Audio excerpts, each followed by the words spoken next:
요한복음 4장 43절부터 54절까지 읽어드리겠습니다. 이틀이 지남에 예수께서 거기를 떠나 갈릴리로 가시며 친히 증언하시기를 선지자가 고향에서는 높임을 받지 못한다 하시고 갈릴리에 이르시매 갈릴리인들이 그를 영접하니 이는 자기들도 명절에 갔다가 예수께서 명절 중 예루살렘에서 하신 모든 일을 보았음이더라. 예수께서 다시 갈릴리 가나에 이르시니 전에 물로 포도주를 만드신 곳이라. 왕의 신하가 있어 그의 아들이 가버나움에서 병들었더니 그가 예수께서 유대로부터 갈릴리로 오셨다는 것을 듣고 가서 청하되 내려오셔서 내 아들의 병을 고쳐 주소서 하니 그가 거의 죽게 되었음이라. 예수께서 이르시되 너희는 표적과 기사를 보지 못하면 도무지 믿지 아니하리라.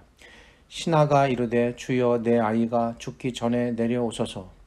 예수께서 이르시되 가라 내 아들이 살아 있다 하시니 그 사람이 예수께서 하신 말씀을 믿고 가더니 내려가는 길에서 그 종들이 오다가 만나서 아이가 살아 있다 하거늘 그 낳기 시작한 때를 물은즉 어제 7시에 열기가 떨어졌나이다 하는지라. 그의 아버지가 예수께서 내 아들이 살아 있다 말씀하신 그때인 줄 알고 자기와 그 온 집안이 다 믿으니라. 이것은 예수께서 유대에서 갈릴리로 오신 후에 행하신 두 번째 표적이니라.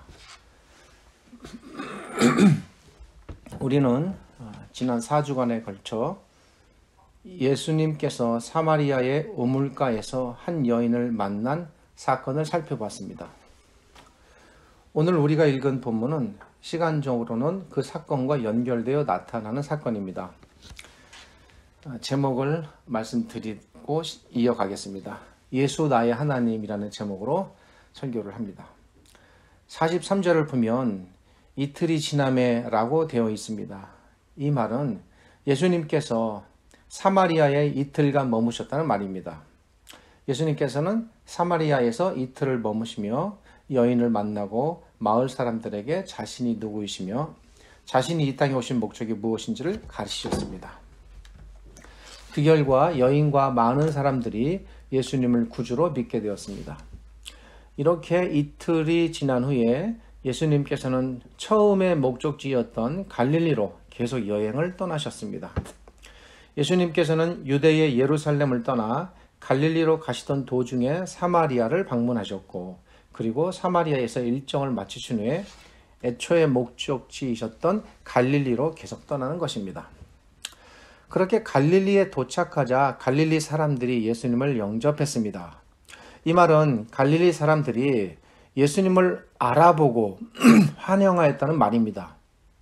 갈릴리로부터 유대까지가 상당히 먼 거리인데 어찌 이럴 수 있을까요? 갈릴리 사람들은 평소에 유월절이 되면 유대인의 규례를 따라 예루살렘으로 가서 유월절을 보냈습니다.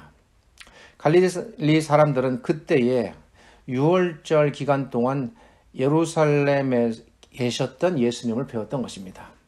그때 이미 예수님이 행하신 일들을 보았고 그렇게 했던 갈릴리 백성들은 그 예수님께서 자신의 마을로 오시자 바로 예수님을 알아보고 기쁘게 환영했던 것입니다. 예수님께서는 갈릴리로 오신 후에 가나라는 마을로 들어가십니다. 46절을 보니 이때의 왕의 신하가 예수님께서 유대로부터 갈릴리에 오심을 듣고 예수님께 나와 자신의 아들을 고쳐달라고 간청했다라고 되어 있습니다. 당시 이 신하는 가버나움에 살고 있었는데 그의 아들이 죽을 병이 들자 가버나움에서 갈릴리 가나까지 거리로는 약 34km 정도의 거리인데 이 거리를 와서 예수님께 아들을 살려달라고 간청했던 것입니다. 걸어서 도보로는 약 8시간에서 9시간 정도 되는 그런 거리입니다. 기록자 요한은 이 사람의 신분이 왕의 신하라고 밝혀주고 있습니다.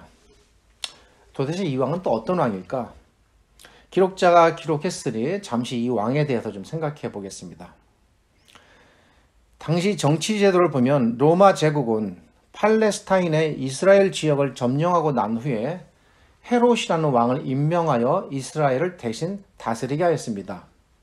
이 헤롯 왕을 흔히 헤롯 대왕이다라고 부릅니다.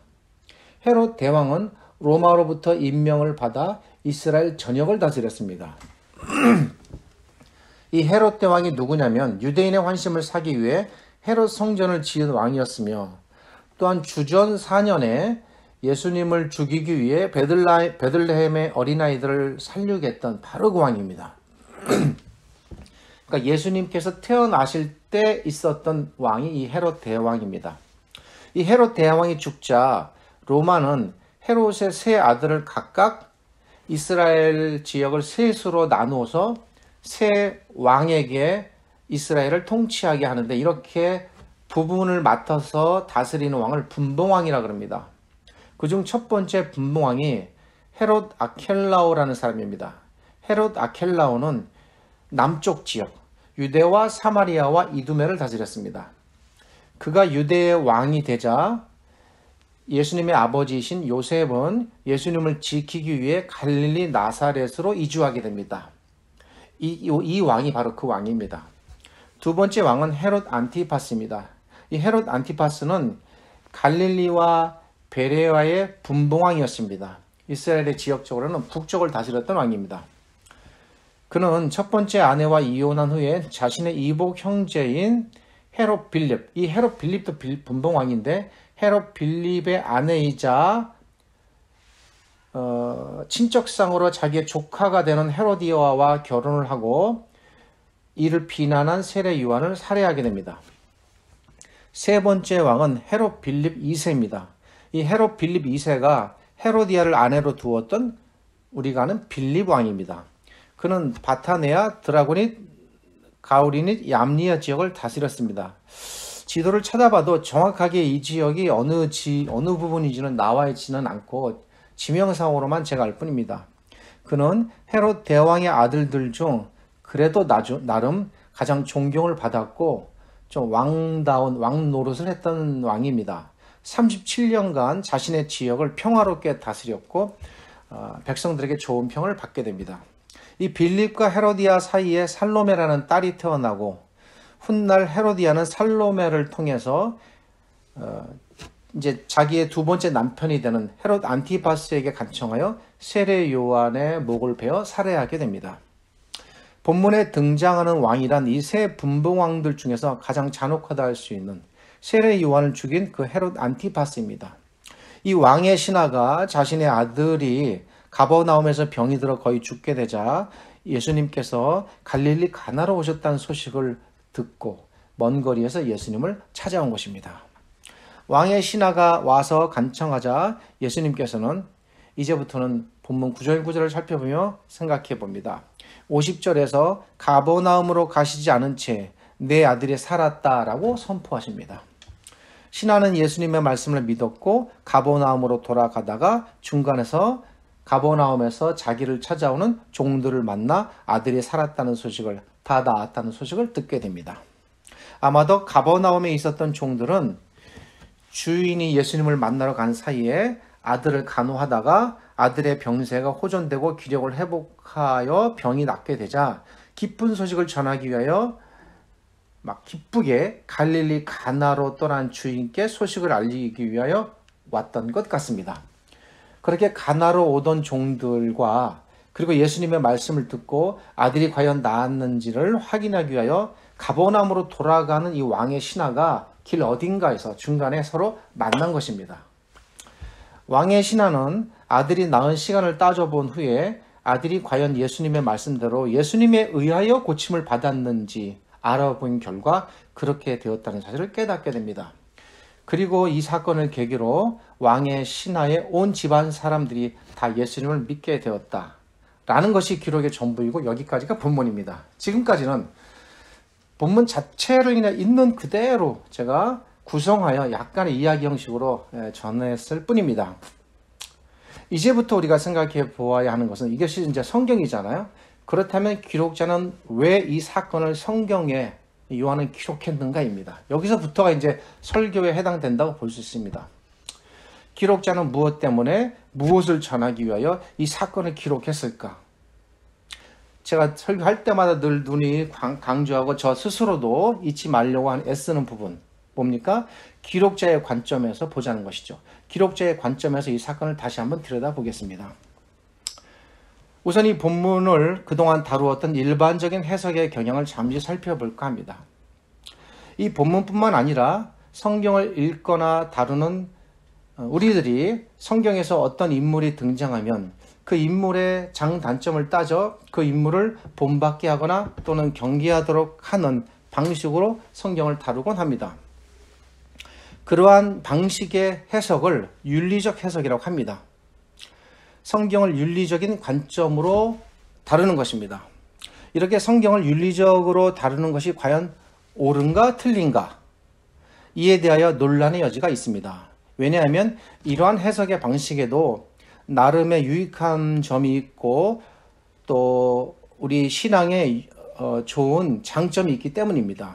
왜냐하면 이렇게 성경을 윤리적으로 다루어서 결국 하나님을 잘 섬기게 하자는 취지가 있고 그렇게 또 하나님을 잘 섬기게 할 수 있다면 그것도 유익이고 나쁘지 않다는 생각에 동의합니다.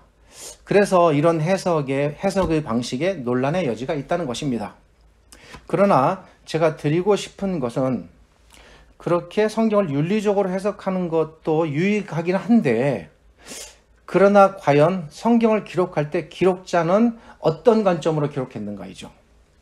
성경을 기록한 기록자들은 수십 명입니다. 성경에는 수많은 인물들이 신구약에 등장합니다. 우리가 잘 알듯이 아담과 노아로부터 시작해서 아브라함과 야곱, 요셉, 모세, 여호수아, 사무엘, 사울, 다윗 그리고 무수한 구약의 인물들, 이름 모를 인물들, 여인들 그리고 신약에 이르러서 나타나는 수많은 예수님 당대의 사람들, 사도들, 백성들, 신자들 너무나 많습니다. 구약과 신약의 성경 기록자들이 성경을 기록할 때에 거기 등장하는 인물들을 중심으로 부각시키기 위하여 과연 성경을 기록했을까? 성경 기록자들은 특정 인물을 본받게 하거나 또는 경계의 대상으로 삼기 위하여 성경을 기록했을까입니다. 오늘 본문도 그런 관점에서 한번 우리가 고민해 볼 필요가 있습니다. 이러한 문제의식을 갖고 우리는 본문을 다시 한번 구성해 보려고 합니다. 본문에는 왕의 신하와 신하의 종들이 등장합니다. 만약 인물을 중심으로 중심 인물을 삼는다면 사실 왕의 신하들은 거의 한 일이 없으니 제쳐두고 아마도 왕의 신하가 인물의 중심이 될 것 같습니다. 왕의 신하는 예수님을 찾아왔고 예수님의 말씀을 믿었습니다.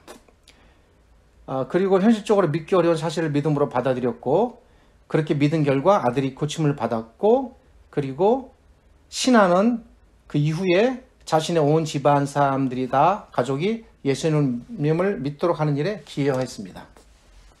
이 본문에 대한 그간의 해석은 대체로 이랬습니다. 멀리서 현장에 가지 않은 채 신하의 아들을 고치신 예수님 훌륭하지만 그 예수님의 말씀을 듣고 가버나움으로 돌아가지도 않은 채 예수님의 말씀을 믿음으로 받아들인 왕의 신하의 믿음이 훌륭합니다. 매우 칭찬받을 만합니다. 그러한 믿음도 우리가 본받아야 되고 우리도 그러한 믿음이 있었으면 좋겠습니다. 그래서 이와 같은 왕의 신하처럼 그런 믿음을 가져야 한다. 그렇게 믿는 자를 예수님께서 고치고 치료하신다. 맞습니다. 물론 그렇습니다. 예수님은. 그런데 그렇게 해서 우리도 왕의 신하와 같은 믿음을 우리도 본받자라는 것이 그래도 그나마 이러한 해석의 방향이 그동안 본문에 나타났던 대체적인 방식이었습니다. 그것이 우리에게 유익을 주고 어느 정도 제가 말씀드린 대로 논란의 여지가 있지만 그보다 우리가 조금 더 깊은 단계로 그리고 조금 더 성경의 의도에 좀 더 가까운 단계로 나아가자고 하는 것이 제 의도입니다. 물론 왕의 신자의 믿음은 훌륭합니다. 칭찬받을 만합니다. 그런데 문제는 과연 기록자가 그 관점에서 이 사건을 기록했는가입니다. 사실은 저의 이러한 경영은 오늘 이 사건뿐 아니라 성경의 모든 본문을 우리가 읽을 때 염두하고 마음에 우리가 늘 잊지 말아야 될 어떤 원칙과도 같은 것입니다. 과연 예수님도 그런 생각을 하셨을까? 왕의 신하의 믿음이 훌륭했지만 기록자는 그 훌륭함에 대하여 어떤 평을 하지 않습니다. 예수님께서도 단 한 말씀도 그것에 대하여 말씀하지 않으십니다. 여기서 한 가지 분명하게 드러나는 사실은 기록자는 결코 기록자가 누구입니까? 요한입니다. 우리가 계속 지금 요한복음을 살펴보고 있습니다. 지난번에 우리가 쭉 대했던 사마리아 우물가의 여인을 기록했던 동일한 기록자입니다. 그 기록자는 결코 왕의 신하의 믿음을 칭찬하기 위하여 이 사건을 기록하지 않았습니다. 기록자가 의도하지 않은 것을 우리가 의도하고 이끌어내는 것을 주관적 해석이라고 합니다. 주관적 성경 해석은 성경을 기록하게 하신 하나님의 의도에 벗어날 우려가 있습니다. 바람직하지 않습니다. 그렇다면 기록자는 과연 무엇을 전달하기 위하여 이 사건을 기록했을까? 신하의 훌륭한 믿음일까? 훌륭한 믿음이 드러나는 건 사실이지만 기록자가 그것을 강조하는가이죠. 강조하는 것이냐 아니냐는 또 별개의 문제거든요. 그의 믿음에 대한 평가를 내리기 위함일까? 아니면 무엇일까? 기록자가 이 사건을 기록한 목적은 과연 무엇일까? 이런 고민을 아니할 수 없고 이런 고민하면서 본문을 들여다봐야 됩니다. 우리가 이 본문을 읽을 때에 자칫 놓치기 쉬운 중요한 단서들이 있는데 그거를 발견해야 됩니다. 기록자가 간간히 단서를 제공하고 있습니다. 흘리는 거죠.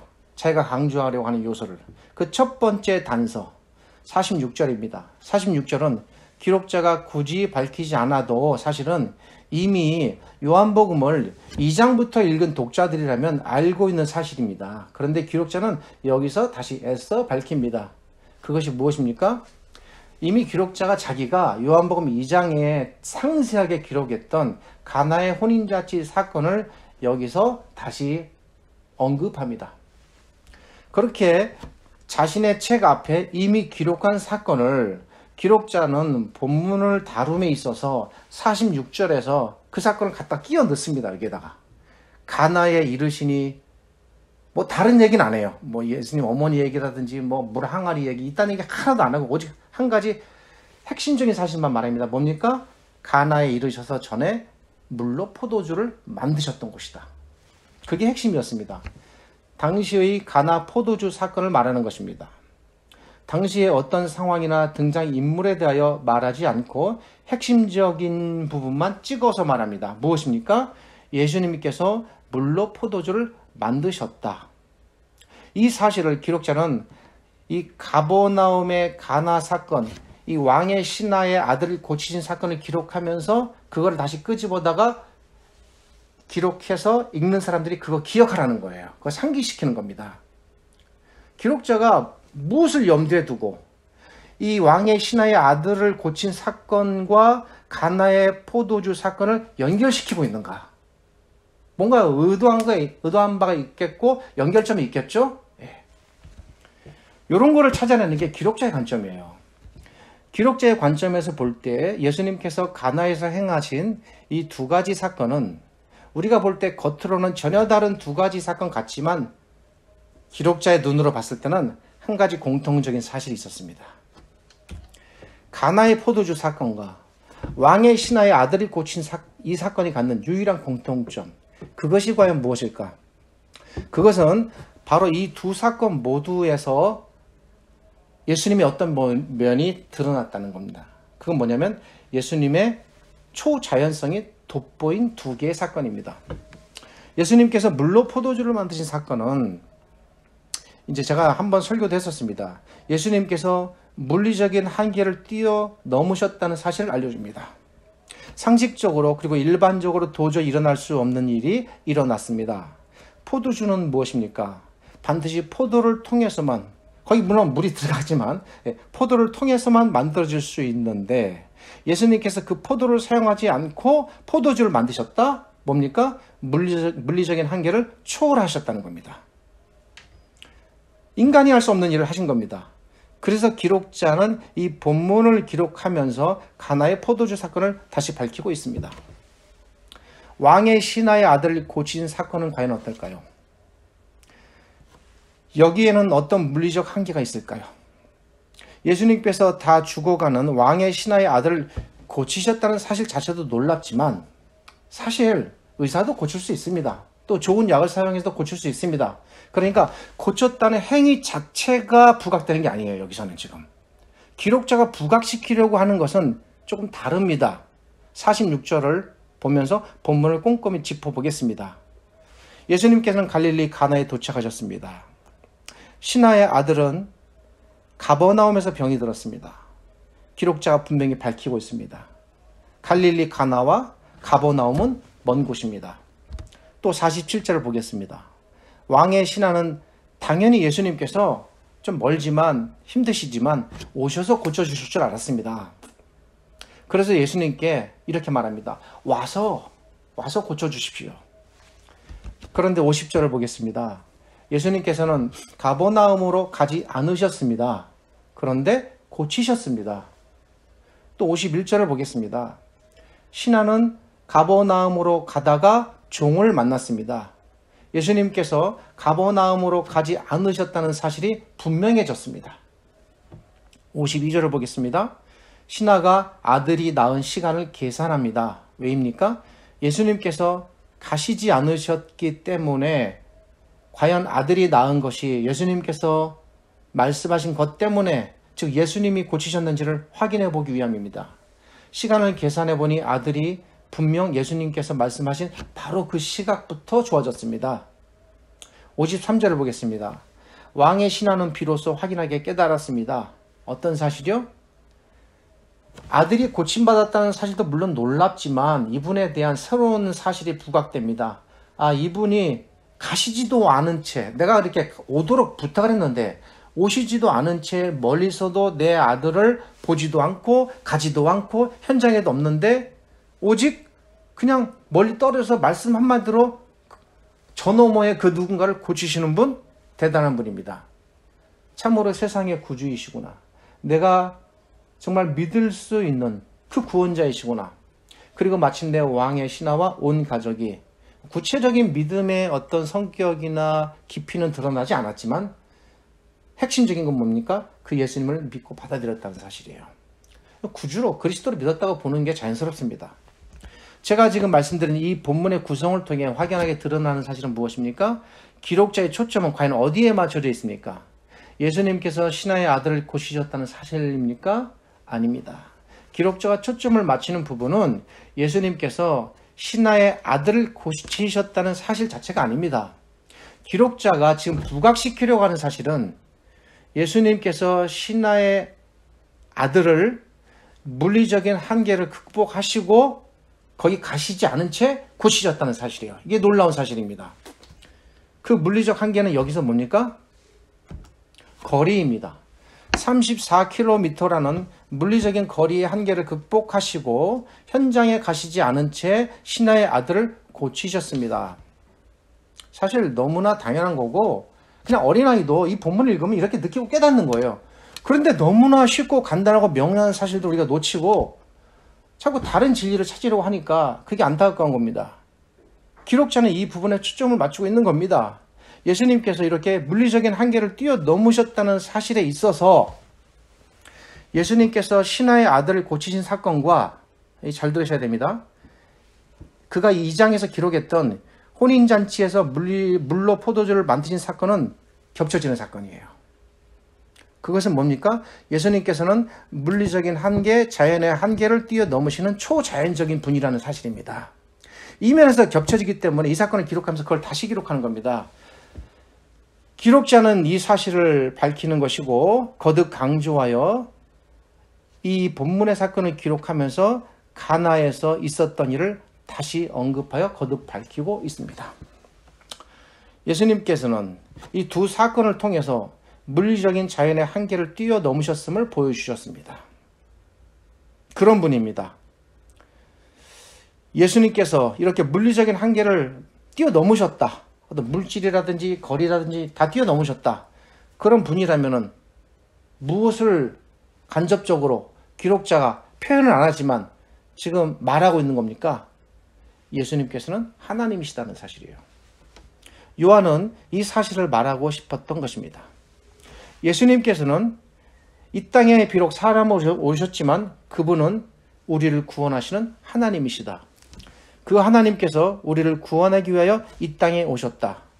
자, 내가 쓴 이 기록들, 이 표적들, 이 글들을 봐라. 맞지 않느냐? 예수님께서는 하나님이시고 그리고 자신에게 나아오는 자들을 고치고 구원하지 않으시는가? 너희도 이 예수 그리스도를 하나님으로 그리고 구주로 믿고 따르라. 그를 받아들여라. 라는 것이 요한의 입장입니다. 이것이 이 사건을 통해 말하고 싶은 부분입니다. 제가 이 본문을 설교할 것을 아침에 고민하고 결정할 때 오늘 한 번의 시간으로 마치려는 생각을 했습니다. 그런데 나름 정리하고 조절해도 벌써 원고지 양이 6쪽을 넘었습니다. 시간도 좀 흘렀습니다.